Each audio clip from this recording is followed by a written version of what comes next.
Okay. 'సిరాజ్‌ని' తీసేయడం ఎలా అనిపించింది మరి? పాపం చాలా రోజుల నుంచి ఆయన సేవలు అందించాడు.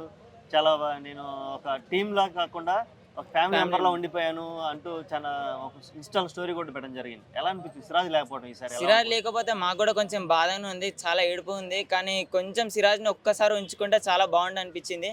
సిరాజ్‌ని ఎందుకు వదిలేసుకోరో మాకు కూడా అర్థం కావడం లేదు. విరాట్ కోహ్లీ ఇది ఆర్‌సీబీ కప్ కావడం కోసం విరాట్ కోహ్లీ ఎంత కష్టపడ్డాడో సిరాజ్ కూడా అంతే కష్టపడ్డాడు. సిరాజ్‌ని ఉంచుకుంటే మంచిదని అనుకున్నాం. ఓకే. ఈసారన్నా కప్ కొట్టే అవకాశం ఉందంట ఇప్పుడున్న టీమ్ తోటి? ఈసారి డెఫినెట్‌లీ అన్న కొంచెం కష్టపడితే మాత్రం కప్ వస్తది. అందుకే మేము ఈసారి కూడా ప్రతిసారి ఏసారి కప్ కొట్టినా కప్ కొట్టకపోయినా ఈసారి కప్ నమ్మదే. ఓకే. లాస్ట్ టైమ్ యాక్చువల్‌గా చూసుకుంటే అసలకి లేదు, ఛాన్స్ లేదన్న దగ్గర నుంచి కూడా ఒక్కసారిగా అన్ని ఒక 5 మ్యాచ్‌లు గెలుచుకుంటూ వచ్చి చివరికి సెమీస్ దాకా చేరుకోవడం ఎంత గేమ్ స్పిరిట్‌ని స్ప్రెడ్ చేశారు. ఖచ్చితంగా ఈళ్ళు మళ్ళీ ఫైనల్‌కి వెళ్తారన్న మూమెంట్‌ని కూడా చేజాతిలో మారిపోయింది. అప్పుడు చూసినప్పుడు నీకు ఎలా అనిపించింది అసలు? అస్సలకి ఆ రోజు నైట్ 12 దాకా లేచిన ఆర్‌సీబీ వర్సెస్ సీఎస్‌కే అసలు ప్లే ఆఫ్స్‌కి వెళ్ళదో కూడా అనుకున్నాము. ఆ రోజు యశ్ వచ్చి మొత్తం రచ్చ రచ్చ చూపించిండు. అందుకే మ్యాచ్ ఇప్పటికంటే ఇష్టం. విరాట్ కోహ్లీ చెప్పిండు అప్పుడే 1% ఈజ్ ఎనఫ్ టు మేక్ 100% అని. ఓకే.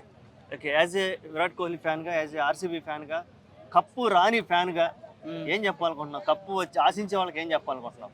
మీరు ఎక్స్‌పెక్టేషన్స్ పెట్టుకొని 2025లో పక్కా కప్ వస్తుంది. అప్పుడు మేమందరం కలిసి అంటాం ఈసాల కప్ నమ్ది. నమ్దల్లా ఈసాల కప్ నమ్దు అని. జై ఆర్‌సీబీ జై ఆర్‌సీబీ. తగ్గేదే లేదు. జేఆర్‌సీబీ అని చెప్పి